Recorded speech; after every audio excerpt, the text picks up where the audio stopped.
మెదక్ జిల్లా Haveli Ghanpur mandal police station పరిధిలోని కుచున్పల్లి గ్రామ శివారులో పేకాట ఆడుతున్న 12 మందిని అరెస్టు చేసి వారి నుంచి 17,209 రూపాయల నగదు, 11 మొబైళ్లు సీజ్ చేసినట్లు మెదక్ జిల్లా ఎస్పీ దేవులపల్లి శ్రీనివాసరావు శుక్రవారం రాత్రి 9 గంటలకు విడుదల చేసిన ప్రకటనలో తెలిపారు. పేకాట ఆడుతున్న సమాచారం మేరకు టాస్క్ ఫోర్స్ పోలీసులు దాడి చేసి పేకాట ఆడుతున్న 12 మందిని అరెస్ట్ చేసినట్లు తెలిపారు. తిండారి కృష్ణ, కుకట్ల బాగన్న, చెడల రాజశేఖర్, కడారి కిషన్, కటికే కిరణ్, కాసాపురం వెంకటి, మామిండ్ల మధుసూదన్,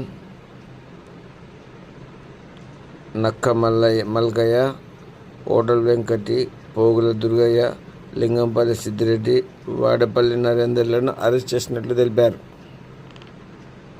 ఎవరైనా పేకాట ఆడితే 100 కాల్కు సమాచారం ఇవ్వాలని జిల్లా ఎస్పీ దేవులపల్లి శ్రీనివాసరావు తెలిపారు. పేకాట ఆడిన వారిపై చట్టరీత్యా చర్య తీసుకుంటామని ఆయన తెలిపారు.